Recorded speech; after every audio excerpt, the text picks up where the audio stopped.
Yes, we do, fellas. Like I said before, unfortunately, yes, we do have to play these mind games. Yes, sir. Welcome back to the channel, Facts on Facts, where we speak nothing but the truth, the whole truth, and nothing but the truth. You know how the saying goes, even though I might not have said it the right way around that time. But I'm keeping things authentic, so I'm definitely not restarting the video because of that. I'm just going to say it one more time. This is Facts on Facts, where we're going to speak the whole truth and nothing but the truth. And yes, we do have to play mind games because these bitches be playing the mind games too. Subconsciously or consciously, I don't know. I don't really care because personally, I don't really think girls and women actually play games the way men accuse them and brand them of playing games. I think a lot of the messing around with girls comes from their genuine interest and shift and changes in interests that they have for us. And if a girl behaves as if she's not interested in you, then you should believe her. She's not interested in you. I am still a firm believer of if a girl's interest is where it needs to be, she's not gonna go out of her way to mess it up. She will do what she needs to do to make things happen with you. What we just must understand is the majority of girls from the early offset, because remember when you're hooking up with a girl to start off with, when anyone's in hooking up, okay, no one's stupid enough to be walking into initial hookups,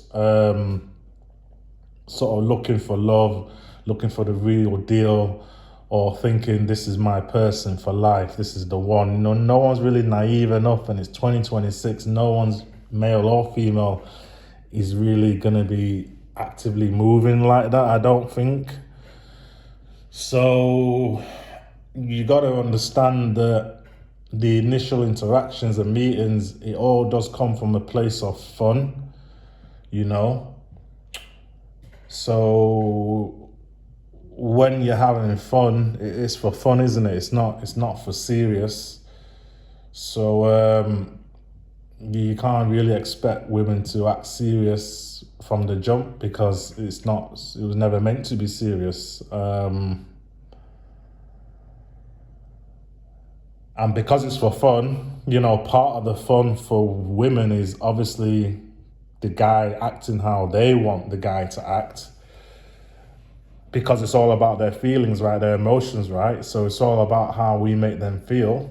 So if they're not getting that validation from us, you know, effectively they can't toy with us, we can't be a source of entertainment for them, then it's not going to be fun for them. And remember, they're not emotionally involved from the jump, so if it's not fun for them, then that's where they are going to get the step in and move on to the next, you know, and move on to the next person, the next guy, as I described, the one who they can effectively emotionally abuse. And they won't see it as emotional abuse, you know. They'll just make some excuses up to themselves, you know. Oh, he's not right for me. They'll find a way to justify disqualifying the high value guy, the stoic guy, the guy with self-respect. They'll find a way to justify passing up on guys that were probably too good for them, in all honesty. They're always gonna find a way to make themselves feel like they made the right decision, you know, because obviously how they're going to be comfortable moving forward in their life if they genuinely believe that they made a mistake. They're not. It's human nature to try and convince ourselves that we're doing the right thing. You know, just like you might say that I'm trying to convince myself that, you know, actively using policies and strategies that I'm clearly saying isn't going to work on 99% of women. You know, you might say that I'm trying to convince myself that that's the right thing to do, to just go for women's souls, go for that quality, go for that 1%, you know, because I don't want to take accountability for the reason why, you know, I'm going to effectively not be capitalizing on a high volume of women in the process. I'm trying to justify that, my madness is correct. But I genuinely don't believe that it is madness. I believe that it is the right way forward, and it is the right way to deal with these hoes in 2026. So, that's what we're going to continue to do unless proved otherwise. Shit might evolve. You never know. Shit might evolve to 2027, where I might be like, you know what? Yeah, this mentality and strategy hasn't really been going too well for me. Maybe I might need to tweak it a bit and backtrack on what I'm saying. Well, as women are, they're entitled to change and change their feelings on things. Well, as a man, I'm entitled to change my feelings on things should I wish to do so in the future. But at the moment, this is where we are with it. This is what I'm running with. Silence. Say less. Less is more. So, yeah. Now, just touching on the last video that I made, there was a good key phrase that I think was quite important that I brought up that I want to reiterate to you guys. And that was where I mentioned on how the woman needs to earn our vulnerability. Because in the early stages, if you guys deep it for real, more times than not, the men, we are the vulnerable ones because we're taking all the risk. And that's why the whole modern dating culture is a lot easier for women because, it's not just about men bashing women and then women bashing men. Yeah, there's a lot of bad men out there, and even good men. We do badness to women. We do. We do, but women tend to get hurt if you deep it. Women get hurt by men later on. This is when relationships have been formed, feelings have been formed. Typically, the woman's in love with you. That's when the woman becomes vulnerable because it's at that point, to get to that point of when she's invested. Women don't invest anything initially, which is why they never get hurt initially. They're not vulnerable. It's the man who's vulnerable because it's the man who's having to do all the investing. It's the man, as I said, who makes the initial approach.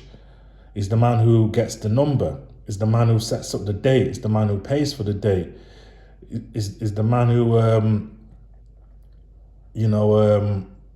who's investing in the woman and investing in the situationship or relationship or investing in the connection. The woman just sits there and looks pretty. They don't do nothing. So there's no attachment because they're not making no investment. You grasp that, you deep that, you get what I'm saying. So if you're constantly in talking stage with these women and you find it difficult to get out of this talking stage because there's no quality in the talking stage, there's no quality. The quality amongst these hoes is very, very low percentage. Then we're just going through the mill, being passed from pillar to post. From one failed potential connection to another failed potential connection to another failed potential connection. All this failure on the back of our investment where the bitch hasn't done shit. So that's why I'm saying, fellas, we got to stay woke and protect ourselves. That's why I'm saying the no comment strategy and policies isn't going to get the girl. It's not about getting the girl. That's not how we're winning. We're winning because it brings us peace. And our peace is more valuable than the girl that's going to bring disruption to our life. Okay? We don't want girls that we're having to invest in. They're going to give us nothing but chaos from the jump from the first day to the third month. It's just going to be chaos because she's sitting back doing nothing and we're basically doing everything. Without us, the situationship, the relationship wouldn't work. It wouldn't exist. There would be no connection without our input because she ain't going to do shit. because she's got the magic vagina, she's got the pum pum, yeah? Said it before, okay? So that makes us vulnerable. So why should we continue to leave ourselves vulnerable? We're not doing all that. She must earn our vulnerability. That's why she's gonna make the contact after the initial interaction, and if she's not willing to put in on this, then we're not gonna give her anything. We're just gonna move on to the next. We're gonna be in a relationship with our peace until the right one comes. And that's a fact. Okay. Now, again, from the previous video when I talked about the girl who I bantered, the one out of the couple of girls where they have ended up actually paying for the meal or paying for the date without that being my initial intention. I got a little bit off topic. I never actually explained what happened, so I'm just going back to that. So, as I said, she lived a couple of hours away from me. She had her own place. I wasn't living on my own at the time anyway, so she didn't know this. I don't think she knew, because I don't think the conversation had even got that far, but it made more sense for me to go up to her anyway. Otherwise, if she had come to me, I was only going to have to pay for a hotel, so paying for a hotel was probably going to be a similar amount in fuel of going there and back. I'm going to pay for a hotel. I'm still going to pay for the meal. Yes, it would have been good for her to invest her time in coming down, but ultimately at that point in life, I was probably about making things easier to get up with a girl as opposed to creating unnecessary obstacles. So I had the whip. I just jumped in the whip, drove up, boom. She's got her own place. At least I'm not going to need to pay for a hotel. I'm either going to stay at hers or I'm just going to bounce and drive back to mine after. Okay. So anyway, yeah, it was a good meal, nice banter. We're vibing, blah, we're vibing, ret-a-tear.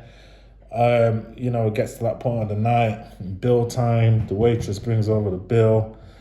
Me and the girl were looking back at each other, and I think I made some sort of a joke in front of the waitress, like, oh, yeah, that's what happened. I remember now. The waitress handed me the bill, in that silver little tray, that silver plate that's kind of like a saucer size, yeah. So they put the receipt on it, handed it over to me, boom. So I've bantered now in front of the waitress and said, no, she's paying. She's gonna get it. And then the girl who I was with, she took it and was like, oh, no, that's cool. Yeah, I'll pay. Like, I'm like, nah. And I'm joking, and wow, gosh, if you had seen the look on the waitress' face, she was, not the girl was cool who I was with. The waitress was fuming. She was absolutely furious. If you had seen the look on her face, she looked at me with disgust, with intent, with content. She was fuming. The girl I was with was cool. She was like, no, I've got it. No, I want to get it. Even to a point at the end where I was like, no, I'm just playing. Pass it here. I'll get it. Because I think at this point I had passed the tray over to the girl. I was like, nah, I was just, I'm just fucking with you. I'm just playing. I'll get it. She's like, no, I'll get it. Yo, she pulled her card out. Beep, tapped the machine. Paid for the meal, yo. I'm like, oh, word? Okay. You really want to get the bill? Okay, you go ahead and get the bill. It wasn't, she didn't pay half. She paid for the whole meal and drink. She got the bill. You understand me? And I'm sure that this was probably over bills over £100 sterling in food and drink. With the type of places that I was going to in those times, it would have definitely been over £100. She paid for the whole thing. So anyway, I probably said thank you, probably. Anyway, so we leave the restaurant now. We go outside in the whip, and I don't know what it was, but because obviously I just move off spontaneous. I'm quite a spontaneous guy, so I don't know what it was or why, but for some reason, I told her to come in the back of the car. Let's chill in the whip for a bit. This is literally on the street, outside of the restaurant. The restaurant that was in a busy city centre vibe. You understand me? We're parked on the street, off road parking. Okay, yes, it's nighttime, so it's dark, but there's still a lot of people about, walking about.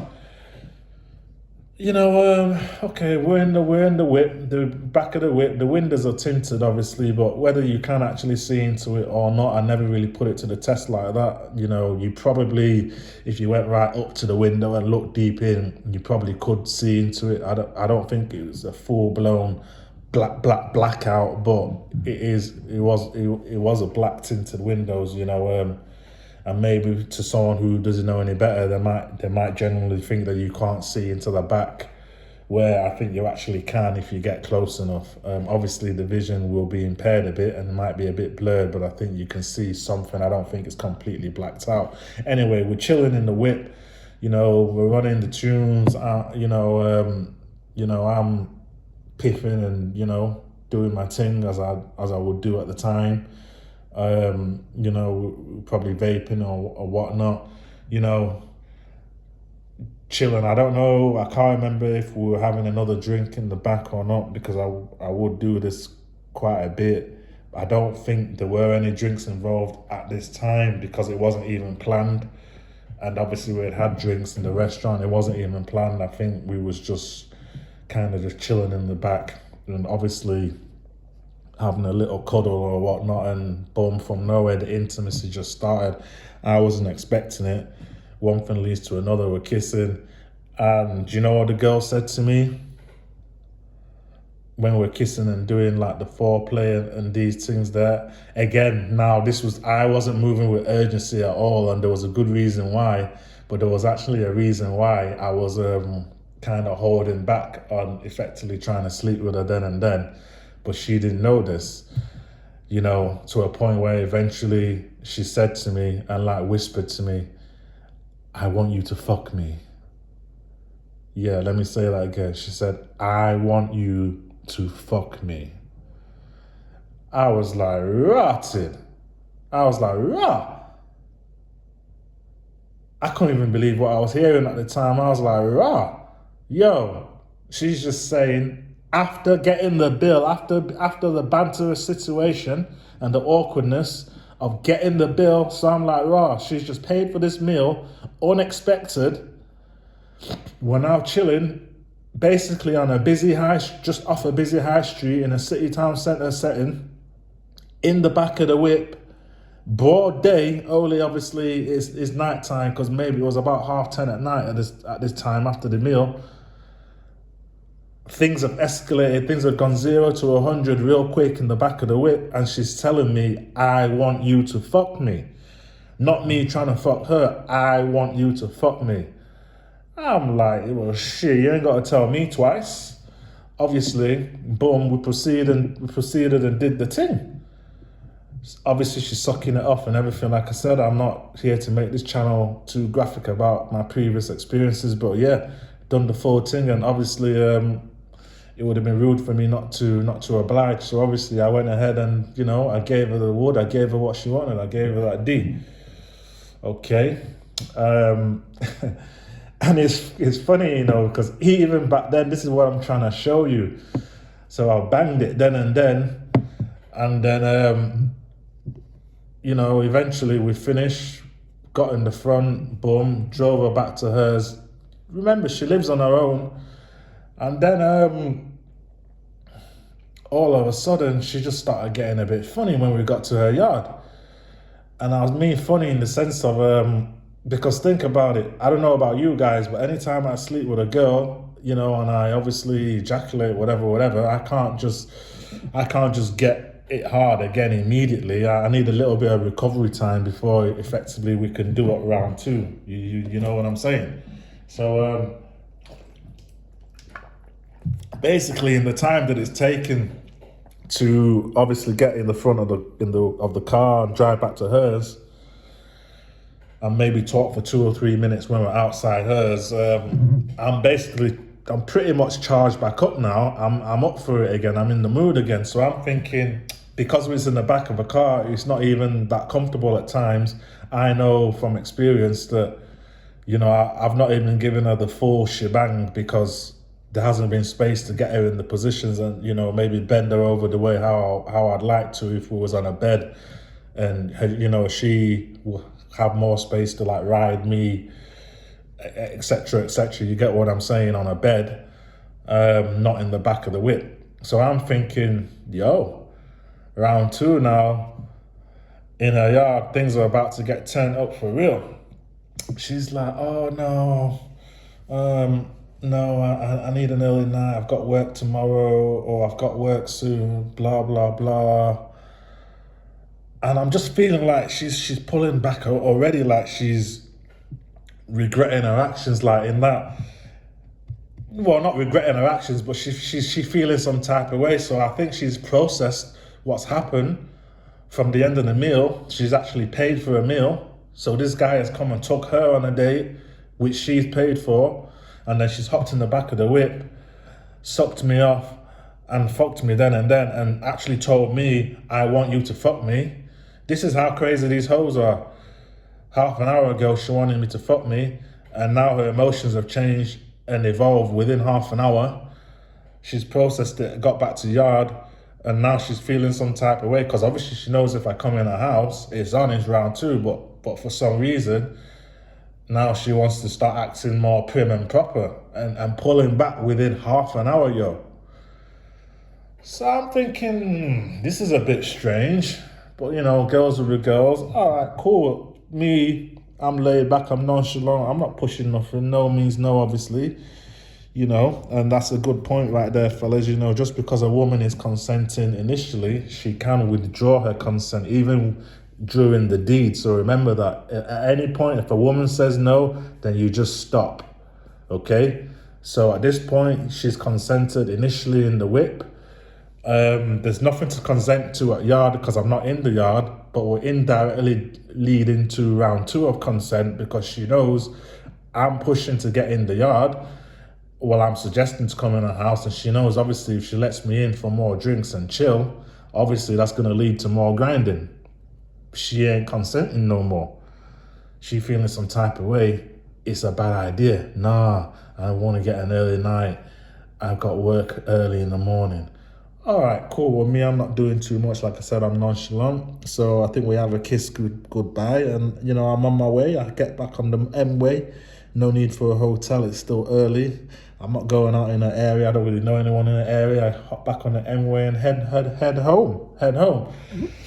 Now we're getting some conversation back and forth. I can't remember what was said. I think maybe she might have thanked me for coming up or not. I don't know, but I remember there was some instant. Well, actually, it wasn't instant. I think there was a little bit of a time delay. I think within 24 hours, from what I remember, within 24 hours, she contacted me. For some reason, I didn't want to contact her. I wanted her to contact me, and she did. She checked in. She contacted me, basically confirmed that she had a good night, and I think she thanked me for coming up with whatever. And we got into some talking back and forth, and we started planning the next date. Suggested seeing each other, and we started planning another date, so to speak. And then she wanted to go to some fancy spa, some upmarket five-star spa. I can't remember why, if it was for financial reasons or whatever, but basically I suggested that we went to still a spa, but this was like a 3-4 star one. It wasn't quite as uppity as the fantasy that she was trying to live out with me. She seemed to get her back up. She wasn't happy about it. She flaked on the 4-star spa. So we never went, and we never got up with each other again from there. And again, it turned into one of those situations where we never actually saw each other again. And once again, guess what it was? It was another unplanned one-night stand. And the funny thing is neither one of us, by the looks of things, had any intention of it being a one-night stand, because we did try to see each other again. There was back and forth talking for a few weeks. We basically got on a spa date, and it folded and flopped to the last minute.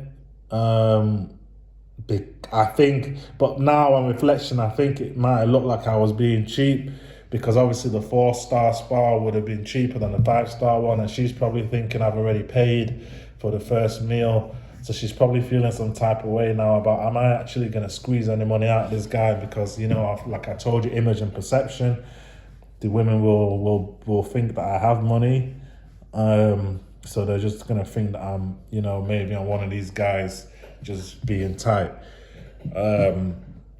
Yeah, anyway, it folded. So yeah, that was the story with the girl who ended up paying for the date that one time. But going back to what I was saying at first, in this video, girls need to earn our emotional vulnerability. They need to earn our vulnerability, because we are the ones vulnerable at the start. So yeah, I don't know, it's been 27 minutes. I do want to talk about some current situations that I am in with some broads at the moment, which reiterates what I'm saying about the pump and ghost and bluffing stage. But because it's been 28 minutes attention span, I'm going to save that one for the next video for you guys. So yeah, remember, we definitely do need to play these mind games for real, because it is a battlefield. And yeah, stay woke, fellas. So like, comment, subscribe, and I'm gonna get up with you guys and catch up with you guys on the next video. Peace out.